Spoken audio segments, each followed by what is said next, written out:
ओम सहना भवतु सहनौ भुनक्तु सह वीर्यङ्करवावहै तेजस्विनावधीतमस्तु मा विद्विषावहै।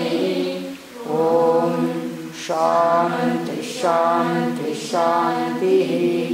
चरितं रघुनाथस्य शतकोटि प्रविस्तरम् एकैकमक्षरं पुंसां महापातकनाशनम् वाल्मीकिगिरिसम्भूता रामाम्भोनिधि संगता श्रीमद् रामायणे गंगा पुनाति भुवनत्रयं वाल्मीकिर्मुनिसिंहस्य कवितावनचारिणः शृण्वन् रामकथानादं को न याति परां गतिम्।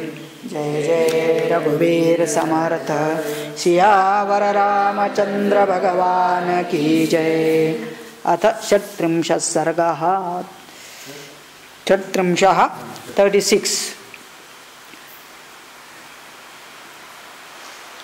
सुमंत जो मंत्री थे उनके सुमंत, उन्होंने बहुत कुछ कैकेयी को लास्ट मोमेंट समझाने का प्रयास किया कि हे कैकेयी, तो अभी भी अपना वर बदल सकती हो और ये सब प्रसंग से सबको बचा सकती है। तो उसके यह सुवचन सुनने के बाद भी कैकेयी को कुछ फर्क नहीं पड़ा। और इतना ही नहीं है तो सुमंत को फिर बहुत गुस्सा आया और उनका पूर्व वृत्तांत भी बताया, जैसी माँ वैसी बेटी करके बोल देता है। फिर उसके बाद क्या होता है तो कहते हैं राजा दशरथ राम जी के साथ सेना भेजना चाहते हैं, बहुत सारा खजाना भी देना चाहते हैं। लेकिन ये सब सुनने के बाद कैकेयी को क्या लगता है तो कैकेयी को बड़ा गुस्सा आता है कि सब कुछ सेना भी जाएगी, खजाना भी जाएगा, तो फिर ये राज्य में क्या बचेगा करके, तो वो उसके लिए भी विरोध कराती है। उसका चिंतन यहाँ पर किया जाता है। अथ षट्त्रिंशः सर्गः। ततः सुमन्त्रमैक्ष्वाकः पीडितोऽत्र प्रतिज्ञया स बाष्पमतिनिश्वस्य जगादेदं पुनर्वचः। ततः सुमंत्रम ऐक्ष्वाकः पीड़ितो अत्र प्रतिज्ञया। तो सुमंत्र का यह वचन सुनने के बाद इक्ष्वाकु कुल का नंदन राजा को अपना दिया हुआ वचन प्रतिज्ञा का बारे में बहुत दुख होता है। सबाष्पमति निश्वस्य जगाद इदम पुनर्वचः। और फिर इस प्रकार से वह वचन बोलते हैं। और कैसे बोलते तो कहते हैं बहुत दीर्घ श्वास लेके, किसी को जब भी गुस्सा आता है ना, ऐसा करके श्वास लेकर के फिर बात करते हैं। तो इस प्रकार से बता रहे हैं। सूतरत्न सुसंपूर्णा चतुर्विध बला चमोह राघवस्यानुयात्रार्थं क्षिप्रं प्रतिविधीयताम्। राजा दशरथ जी अपने मंत्री सुमंत से कहते हैं कि हे सुत, रत्न सुसंपूर्ण चतुर्विध बला चमूह, चमूह का मतलब सैन्य, और चतुर्विध प्रकार का मतलब चतुरंगी सेना। चतुरंगी का मतलब होता है पैदल, भूदल, जल के ऊपर मतलब चलने वाले, और हाथी के सवार, तो उसके लिए कहते हैं गजाश्वर, अश्व से युक्त सेना। अलग अलग प्रकार की सेना होती है। हाँ, अश्वारूढ़, गजारूढ़, पैदल, और आजकल के ज़माने में फिर एयरफोर्स जैसे होते हैं ना, हाँ, वायुसेना। तो स्थल सेना, वायुसेना, जल सेना, कम से कम 3 प्रकार के तो अपने पास है। फिर बॉर्डर सेना अलग होती है। तो इस प्रकार से ये सभी सेना के साथ उनके साथ भेज दो। और वो भी कैसे भेज दो, कहते हैं रत्नों से भरे, मतलब जितना अपना वेल्थ है वो भी उनके साथ भेजो। राघवस्य अनुयात्रार्थम उनके पीछे पीछे ये सब चले। क्षिप्रम प्रतिविधीयताम ये मेरे ऑर्डर है और इसलिए जल्दी से जल्दी आप उनके साथ ये सब भेजने का प्रबंधन करो करके। रूपा जीवाश्च वादिन्यः वनिजश्च महाधनाः शोभयन्तो कुमारस्य वाहिनीषु प्रसारिताः। और केवल ये धन और सैन्य नहीं देना, सैन्य का सेना के अधिकारी तो होंगे, लेकिन उसके साथ साथ जब धन देते हैं तो एक समाज में तब से एक कम्युनिटी आती है जिसका नाम है वैश्य। तो ब्राह्मण क्षत्रिय वैश्य, वैश्यों का यही काम होता है कि धन का रक्षण और विनियोग कैसे करना। तो कहते हैं कि राम जी के साथ इसका विक्रय योग्य करने के लिए ये वैश्य कुमार भी उनके साथ चलना चाहिए। तो रूप जीवाश्च वादिन्यः वनिजः महाधनः, तो महाधनी का वनिज भी इनके साथ चलना चाहिए। शोभायन्तु कुमारस्य ये हमारे कुमार की शोभा बढ़ाएंगे और मैनेज भी करेंगे करके। ये चैनम उपजीवन्ति रमते यैश्च वीर्यतः तेषां बहुविधं दत्त्वा तानप्यत्र नियोजय। और ये सब राम जी के साथ चलते चलते रमन भी करेंगे, लेकिन वो जाने के लिए तैयार होने के लिए उनको पैसा भी दे दो। तो बहुत सारा उनका जैसे सेना में चले जाते हैं ना, तो उनको बहुत पगार दिया जाता है कि क्योंकि घर से दूर रहते हैं। ऐसे यह वैश्य समाज के युवक भी राम जी के साथ जाएंगे तो उनको भी धन का नियोजन करना अच्छी तरह से, और ऐसे सब उनके साथ साथ चलना चाहिए। बहुविधम धनम दत्त्वा तान अपि अत्र नियोजय, इसका भी प्रबंधन कीजिए। आयुधानि च मुख्यानि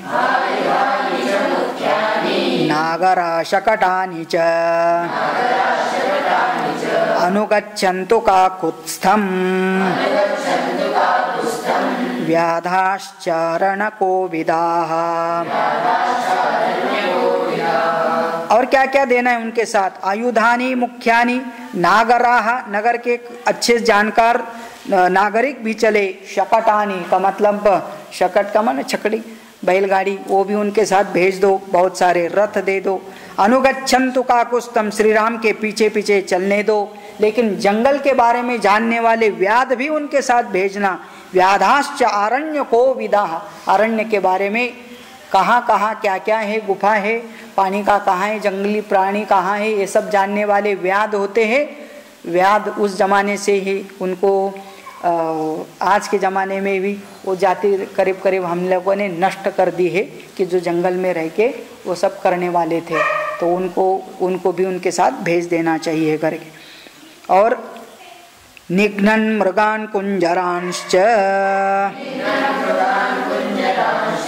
पिबांश्चारण्यकं मधु नदीश्च विविधा पश्यन् न राज्यं संस्मरिष्यति। तो कहते कि रास्ते में निघ्नन् मृगान् कुञ्जरान् पिबरांच आरण्यकं मधु, तो कहते बहुत जंगली हाथी जंगली प्राणी अटैक करेंगे तो उनका नाश करने के लिए सेना आगे आगे चले। और फिर बीच बीच में उनको ला करके क्या करने का है? जंगल में मधु का मतलब हनीकोम मिलता है, उधर से निकालने वाले भी कुछ होंगे। और इनको इधर स्वीट गुलाब जामुन बना के तो नहीं खिला सकते वहाँ, तो इसलिए वहाँ का जो प्योर मधु वो भी मिल जाएगा। पिबंश्च आरण्यकम मधु। और फिर नदीश्च विविधान पश्चन, अलग अलग प्रकार की नदियों को, पानी के स्रोत को देखेंगे, मतलब जंगल भी उनके लिए रमणीय बन जाए। इस प्रकार ये सब सुविधा क्यों हो जाए? तो उनको न स्मरण न राज्यम संस्मरिष्यति, ऐसा व्यवस्था करो कि उसको कभी राज्य का याद भी न आ जाए, क्योंकि राज्य में बहुत सुख सुविधा होती है ना। तो इसलिए कुछ दिन के लिए भी बाहर जाते हैं तो सब सुविधा कर दिया तो घर की याद नहीं आएगी। इसलिए इधर भी देख देख के आश्रम में भेजते हैं ना, आश्रम में सब सुविधा है क्या नहीं, सोने का कैसा है, खाने का कैसा है, सब रिपोर्ट लेने के बाद बच्चों को भेजते हैं। तो घर के दृष्टि से लोगों को लगता है कि ये बाहर भेजते तो दुख न हो, ऐसे वहाँ पर भी राम जी को भेजा। तो कह रहे हैं दशरथ जी को उनको घर की याद न आए, इतना सुविधा करके दे दो। और धान्य कोशश्च कश्चित् धन कोशश्च मामकः तौ राममनुगच्छेता वसंतम निर्जने वने। जब राम जी वसंतम रहना पड़ेगा, निर्जने वने, जहाँ कोई मानव नहीं रहते ऐसी जगह पर रहना पड़ेगा, तो वहाँ उनके लिए क्या क्या धना कोश दिया जाए, धान्य कोश भी उनके साथ साथ देना चाहिए करके। यजन पुण्येषु देशेषु विसृजंश्चात दक्षिणाः ऋषिभिश्चापि संगम्य प्रवत्स्यति सुखं वने। और वहाँ जाएंगे तो वो नित्य कर्म भी करने के लिए उनको सब सुविधा दिया जाए, तो सभी ब्राह्मण विद्वान भी उनके साथ चले और होम हवन की सामग्री भी दे। यजन पुण्येषु देशेषु, जहाँ जहाँ पुण्य स्थल मतलब नदी तट हो, ऋषियों के आश्रम हो, तो वहाँ पर भी वह ये भजन पूजन यजन करे, वहाँ दक्षिणा देने के लिए पैसा भी हो। ऋषिभिश्चापि संगम्य, जहाँ जहाँ ऋषि मिलेंगे उनके साथ सत्संग करेंगे, तो सत्संग करते समय दान दक्षिणा भी देनी चाहिए। प्रवत्स्यति सुखम वने, ऐसे उनको वन में रहते हुए भी सुख मिले, इसकी व्यवस्था की जाए। भरतश्च महाबाहुः अयोध्यां पालयिष्यति सर्वकामै पुनः श्रीमान् राम संसाध्य मातां इह।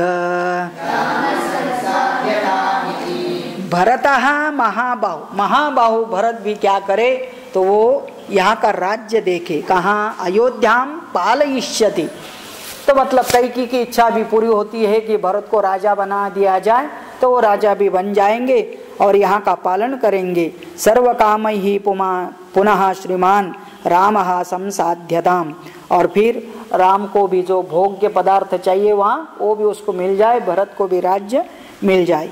एवं ब्रुवति काकुत्स्थे कैकेय्या भयमागतम् मुखं चाप्यमगच्छोषम् स्वरश्चापि व्यरुध्यत। राजा दशरथ जब इस प्रकार से वर्णन कर रहे थे कि राम जी के साथ सेना भी भेज देना, को धन कोश और अन्न कोश सब भेजने का है, और पंडित लोग व्यापारी लोग भी उनके साथ चले जाए, तब ये सुनते समय कैकेयी को कैसे लगा। एवं ब्रुवति काकुत्स्थे, जब राजा ऐसे बोल रहे थे, कैकेय्या भयम आगतम, कैकेयी को डर लगने लगा। क्यों डर लगने लगा? तो उसका कारण है, तो डर लगने लगा। मुखम क्या हुआ? मुखम चापी अच्छोषम, उसका मुंह भी जो गीला होना था ना सामान्यतया, वो ड्राई हो गया, मतलब बोल नहीं सकती है।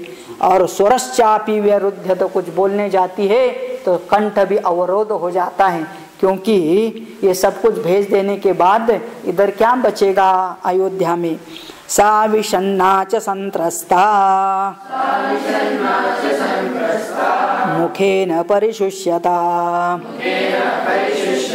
राजानमेवाभिमुखी कैकेयी वाक्यमब्रवीत्।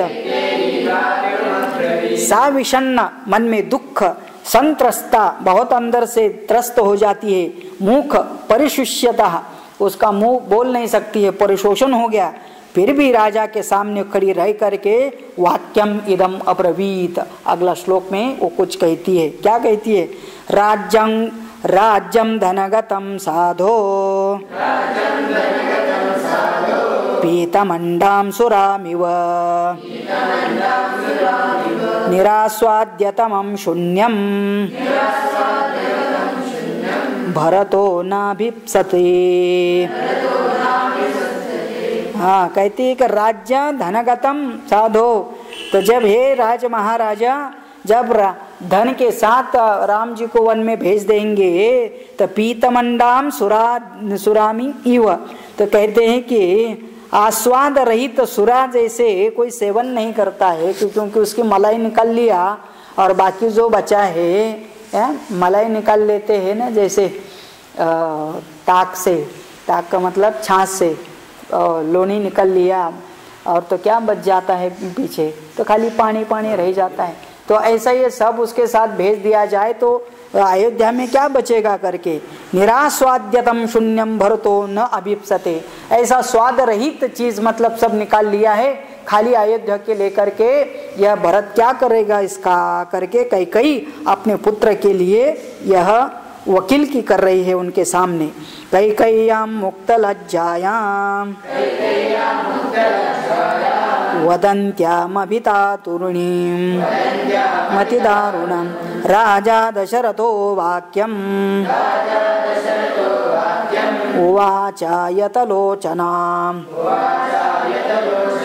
कैकेय्याम मुक्त लज्जायाम, अभी तो कैकेयी ने पूरी लाज छोड़ दी है, इसका मतलब निर्लज्ज होकर के वो ये बात कर रही है। वदन्त्याम अति दारुणम, बहुत दुखी होकर के वो बताती है। राजा दशरथो वाक्यम उवाच आयत लोचनाम, विचाल लोचन वाली बड़े बड़े आंख करके राजा की तरफ देखते हुए बोलती है। वहंतम किम तुदसीमा नियोज्य धुरी मोहिते अनार्ये कृत्यमारब्धम किन्न पूर्वमुपारुधत्।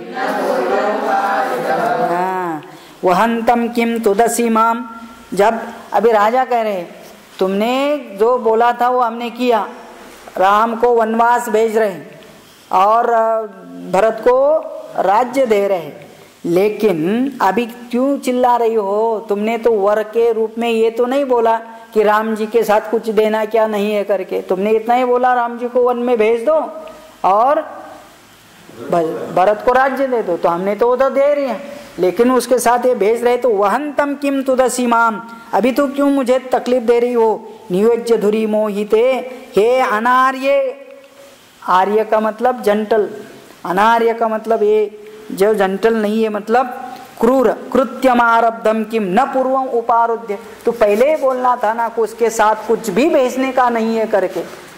किसने किसको बोलना था?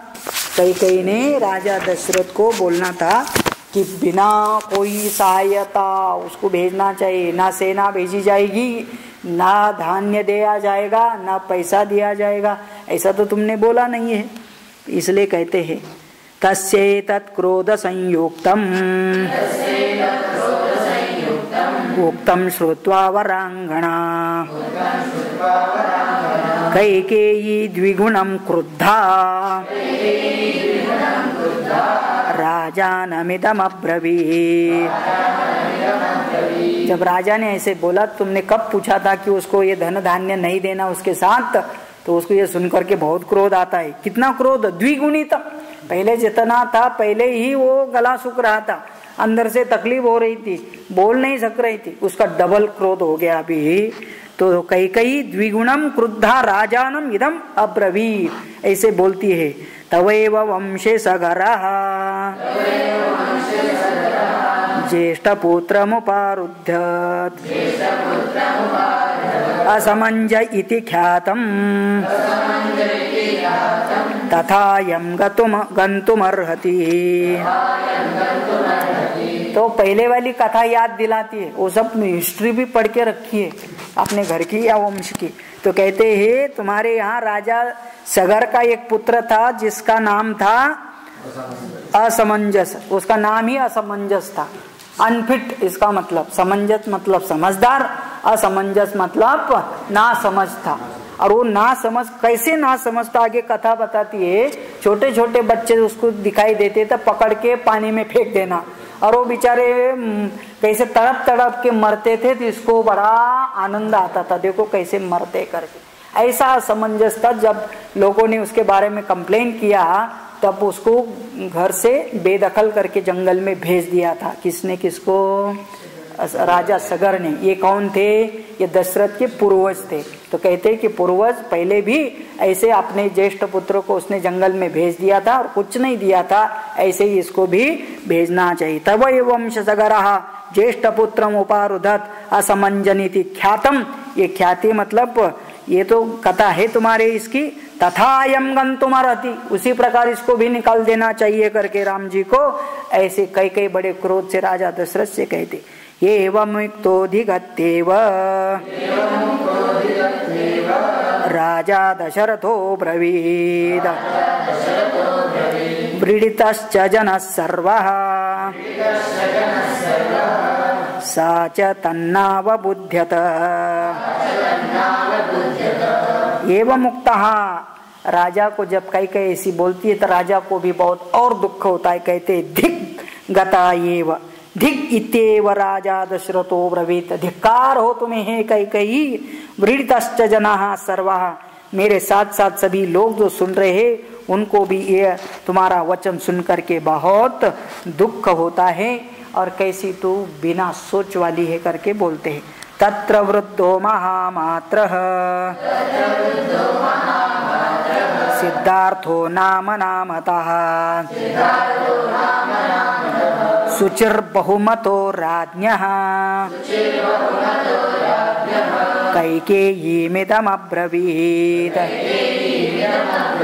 तो वहाँ और एक मंत्री थे, 8 मंत्री थे। पहले हमने सुना था कथा में स्टार्टिंग में, 8 मंत्री में सुमंत एक तो था, वो तो राजनीति वाला।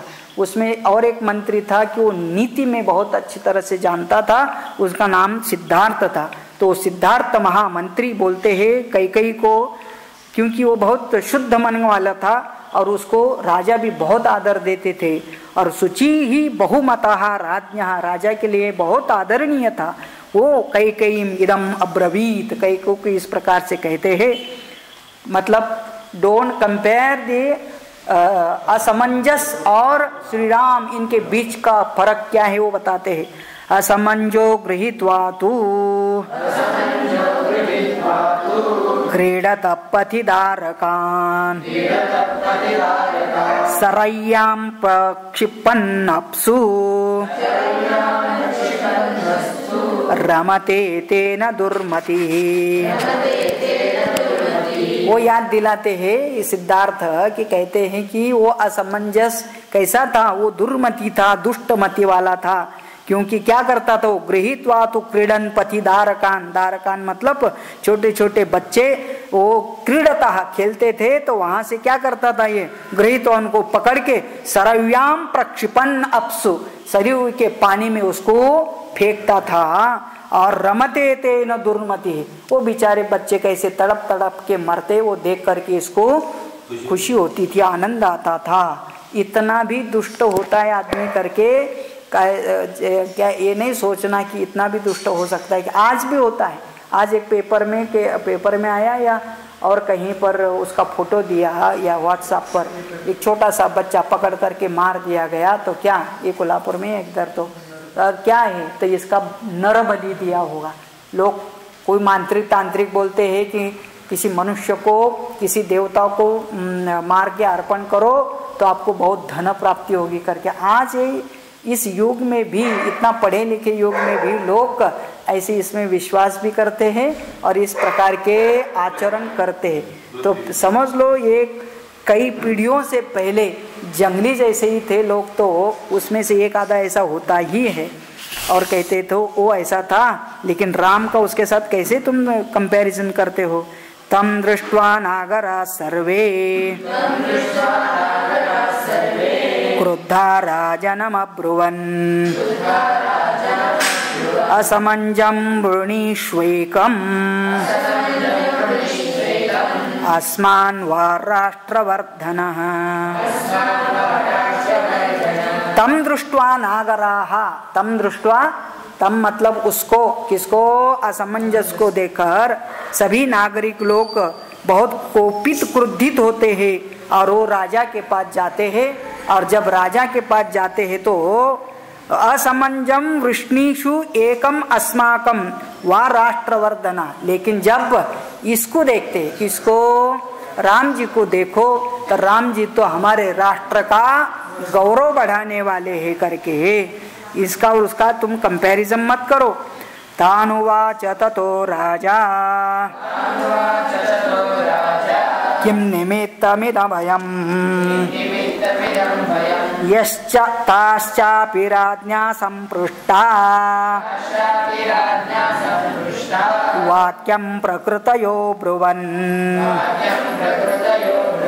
तानुवाच ततो राजा किम निमित्तम भयम। जब उस समय पर राजा सगर के समय पर जब ये लोग वहां जाकर के कंप्लेन करने लगे तो बैठते हैं राजा ने पूछा नागरिक को, तुम लोग को किस कारण भयभीत हो चुके हो? क्योंकि राजा को कोई राजा के पुत्र के बारे में कैसा कंप्लेन कर सकते हैं?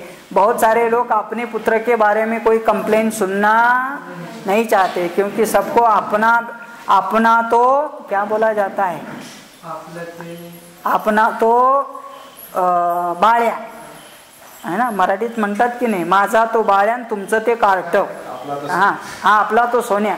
तो मतलब क्या है, जब कोई ये होता है कि अपना आदमी है करके बोलते हैं तो उसको अपना बेटा तो सोना सोना लगता है, मतलब हाँ, लेकिन दूसरे को बच्चा है तो पागल लगता है उनको। तो ऐसे ही राजा सगर ने पूछा कि आप लोग भयभीत क्यों हो, बताओ करके।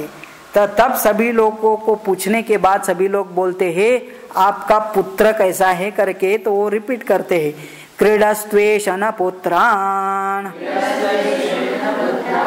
बालानुदभ्रांत चेतसः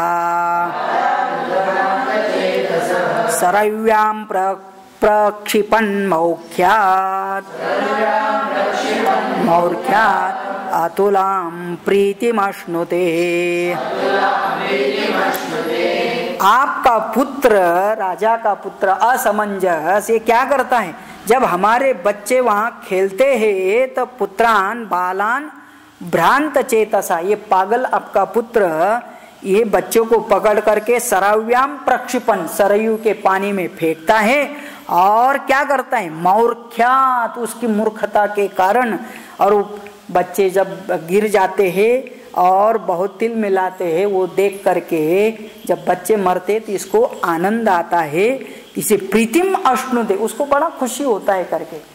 आज भी छोटे बच्चे जो नहीं समझते ना हिंसा करने से, तो छोटे छोटे कीड़े पकड़ करके उनको मारते हैं और वो तड़पड़ते हैं और मरते हैं, तो इन लोग को मजा आता है, किसको, जिनको ये समझ में नहीं आता है।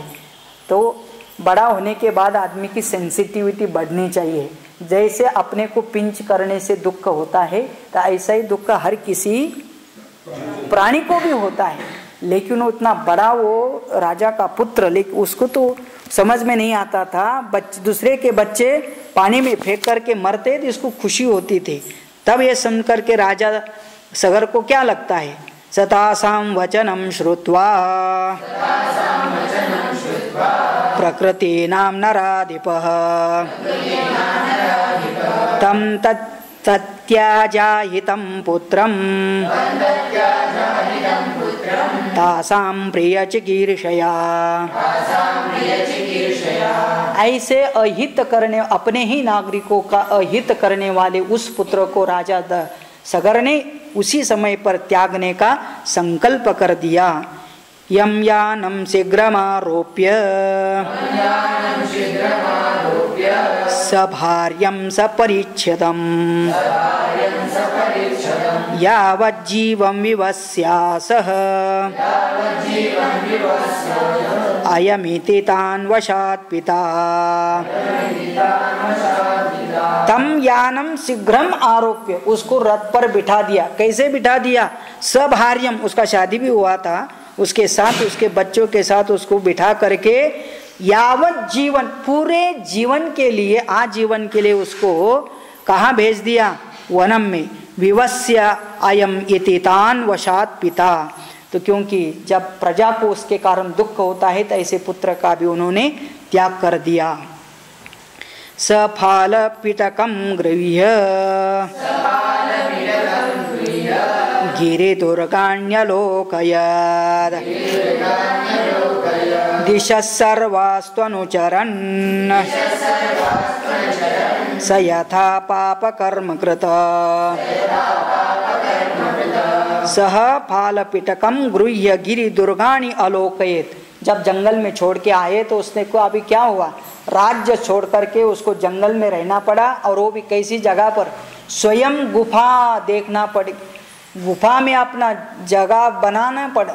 देखो हालत कैसा खराब होता है जब प्रारब्ध बदल जाता है, आदमी को समझ में नहीं आता है कि जो ईश्वर ने दिया है उसको ठीक तरह से समझ लो, और सबके साथ आनंद से नहीं रहता है, अपना ही अलग संस्कार के कारण लोगों को दुख दे कर के भी स्वयं सुखी बनना चाहता है। इसका जब प्रारब्ध खत्म हो जाता है तो राज्य छोड़ करके जंगल में जाना पड़ता है, और महल में रहने के बजाय गुफा में रहना पड़ता है। ऐसी हालत उसकी हो गई है। नहीं कं इत्येनम अजत राजा सगरो वै सुधार्मिकः राम किम अकरोत् पापम येनैव मुपरुध्यते। तो सिद्धार्थ नाम के ये मंत्री पूछते हैं कई कई से, वो तो ठीक था, राजा सगर ने अपने पुत्र को जंगल में क्यों छोड़ा, तो वो इतना दुष्ट था, उसको जंगल में भेजना ये तो बिल्कुल सही था, धर्म के अनुसार था। लेकिन हमारा राम किम अकरोत् पापम, राम जी ने कौन सा ऐसा पाप किया, किस प्रजा को दुख दिया जिसके कारण इसको भी जंगल में ऐसे ही उस असमंजस्य के जैसे भेजना तुम चाहती हो करके वह उससे पूछते हैं। नहीं कंचन पश्यामः राघवस्य गुणं वयं दुर्लभो यस्य निरयः शशांकस्यैव कल्मषम्। देखो राम के गुण देखो, उसके अंदर एक भी अवगुण हमको दिखाई नहीं देता है। दुर्लभ ही अस्य निरायः, राम जी के जैसे निष्पाप व्यक्ति ढूंढने से भी नहीं मिलता, वो बिल्कुल चंद्रमा के जैसे कल्मश रहित है। और तुम इनको वन में भेजने की बात करके पाप कर रही है करके वो सिद्धार्थ बताते हैं। अथवा देवी त्वं कंचित दोषं पश्यसि राघवे तमद्य ब्रूहि तत्वेन तदा रामो विवास्यते। अथवा देवी त्वं कंचित दोषं पश्यसि राघवे, तू ही बता दे राम के अंदर तुझे कौन सा दोष दिखाई देता है। हमको तो नहीं दिखाई देता है, लेकिन तुझे कौन सा दोष दिखाई देता है। तम आद्य ब्रूहि, तो आज बताओ सबके सामने। तत्वेन तदा रामो विवास्यते, जिससे कारण उस राम को आज वन में तू भेजना चाहती है करके। अदुष्टस्य हि संत्यागः सत्पथे निरतस्य च निरदेहदपि शक्रस्य द्युतिं धर्म विरोधवान्। अदुष्टस्य ही संत्यागः सत्पथे निरतस्य च, जो सन्मार्ग पर चलता है, जिसके अंदर किसी प्रकार का दोष नहीं है, ऐसे सज्जन व्यक्ति का यदि त्याग करते हैं तो कहते हैं कि इंद्र भी ऐसा सज्जन का त्याग कर नहीं सके। धर्म विरोधी कर्म तो इंद्र के भी तेज को दग्ध कर सकता है। धर्म विरोधी तेज हो तो उसको भी अपने ही कर्म से वो दग्ध हो सकता है, लेकिन ऐसा राम ने भी किसी भी प्रकार का दोष, न उनके अंदर दुर्गुण है, न कोई ऐसा पाप किया है। तदलं देवी रामस्य श्रिया विहितया त्वया लोकतोऽपि हिते रक्षः परिवाद शुभानने। तो उसको भी बहुत अच्छे शब्द में समझा रहे सिद्धार्थ। कहते हैं कि हे शुभानने, तुम्हारा भी मुख बड़ा सुंदर है, लेकिन लोगों के दृष्टि में तो ऐसा कर्म मत कर कि जहाँ पर हे देवी रामस्य श्रिया विहितया त्वया, आज तक तो उसी राम की भी स्तुति करती थी, उसने तुम्हारे सामने भी कभी किसी प्रकार का ऐसा दुर्गुण से क्रिया नहीं की है, तो इसलिए लोक लज्जा के लिए भी आज राम को तो वन में भेज रही है, लेकिन कुछ तो चीज़ उनके सामने भेजने में कोई हर्ज नहीं है करके। श्रुत्वा तो सिद्धार्थ वचः राजा श्रान्ततरस्वरः शोकः पतया वाचा कैकेयीमिदमब्रवीत्। उस मंत्री सिद्धार्थ का वचन सुनकर के कैकेयी को क्या हुआ, तो कहते बड़ा शोक हुआ। शोक उपहत तया वाचा कैकेयी इदम वचम अब्रवीत। उल्टा वही अभी सिद्धार्थों को इस प्रकार का वचन बोलने जा रही है। क्या वचन बोलने वाली है वो तो आगे आएगा, अभी इसका संक्षिप्त वर्णन ये 2 श्लोक में किया जा रहा है। एतद्वचो नेष्यसि पापरूपे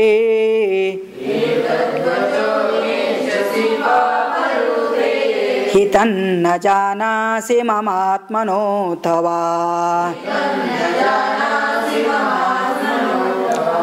आस्ताय मार्गं कृपणं कुचेष्टा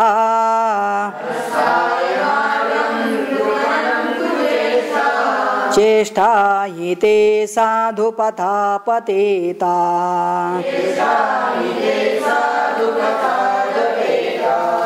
तो सिद्धार्थ का वचन का संक्षेप है कि मतलब वही चीज रिपीट करते हैं। एतत् वचः न इच्छसि पाप रूपे, हे पाप रूपे, उसको कह रहे हैं कई को, हितन्न जानासि ममात्मनो अथवा, तू अपना भी हित नहीं जानती और तू दूसरे का हित भी करना नहीं जानती। आस्ताय मार्गम कृपण कुचेष्टा, तो ऐसी कुचेष्टा करके अच्छा सज्जन व्यक्ति को तो आज वन में भेज रही है। चेष्टा ही ते साधु पथाद अपेता, सन्मार्ग से यह विन मार्ग लेके जाने वाली कुचेष्टा तो आज कर रही है।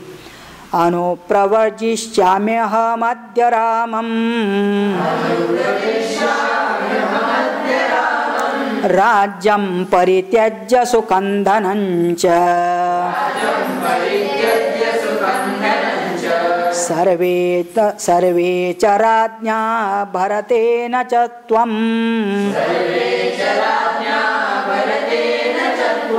यथा सुखं भुङ्क्ष्व चिराय राज्यम्। राजा दशरथ भी तो बहुत दुखी है और दुख से कह रहे हैं, अनुव्रजिष्यामि अहम अद्य रामम, मैं अभी राम के साथ स्वयं ही वन में चले जाना चाहता हूँ। राज्यम परित्यज्य सुखं धनंच, इस राज्य का धन का सब सुखों का भी त्याग मैं करता हूँ। और न केवल मैं, मेरी प्रजा भी राम जी के साथ अभी वन में जाने के लिए तैयार है। और अभी क्या करे, सर्वे च राज्ञा भरतेन च त्वं यथा सुखम भुङ्क्ष्व चिराय राज्यम, हम सब राम जी के साथ जंगल में चले जाते हैं, तू और तेरा भरत यहाँ यथेष्ट राज्य का भोग कर ले। आज भी ऐसी परिस्थिति होती है जब पति पत्नी झगड़ते हैं, उसमें से जो सही मार्ग पर चलता है तो अंततोगत्वा सब कुछ छोड़ करके चले जाते हैं, और जो आसक्ति रखते हैं, बहुत मोह जिनको रहता है, कहते हैं कि तुम ये सब कुछ ले लो, लेकिन सब अपने ही रिलेटिव्स अपने से दूर हो जाते हैं और अकेले पड़ते हैं। धन धान्य बहुत है, लेकिन किसी के साथ बांट करके खाने का आनंद उनको नहीं मिलता है। ऐसे राजा दशरथ भी कह रहे, प्रजा और मैं सब राम जी के गुण का अनुसरण करने वाले हैं, इसलिए उनके साथ चले जाएंगे। तू और तेरा पुत्र दशरथ भरत तुम यहाँ पर राज्य का उपभोग करो करके। तो ये परिस्थिति सबके ऊपर आ जाती है और राजा इस प्रकार से दुखी होकर के बोलते हैं। और आगे इसका कुछ परिणाम कैकेयी के ऊपर होता नहीं है। आज के ज़माने में कैकेयी का अवतार बहुत है, हर घर में किसी न किसी, या तो सास के रूप में, या कभी बहू के रूप में, या और कभी सैतली के रूप में, किसी न किसी रूप में आ रहे, अपने पुत्री के रूप में भी आ रहे हैं। कुछ लोग नहीं समझते हैं ना, किसी के पीछे भाग जाते हैं, तो ये भी कई अवतार समझ लेना। और अपने पूरे परिवार को दुखी कर करके स्वयं का ही केवल स्वार्थ सोचने वाले बहुत मिलते हैं। इसका वर्णन आगे भी आता है। वो कहती है अभी ये जो कपड़ा है ना राम जी के शरीर पर, इसको भी निकाल के रखना और केवल वल्कल धारण करके जंगल में जाना, ऐसा इतना तक वो आगे जाती है करके। तो मतलब क्या है, सब आभूषण भी निकाल लेती है। इसका वर्णन आगे आता है, जिसका चिंतन हम कल करेंगे। ओम पूर्णमदः पूर्णमिदं पूर्णात् पूर्णमुदच्यते पूर्णस्य पूर्णमादाय पूर्णमेवावशिष्यते। ओम शांति शांति शांति। ओम जय जय रघुवीर समर्थ सियावर रामचंद्र भगवान की जय।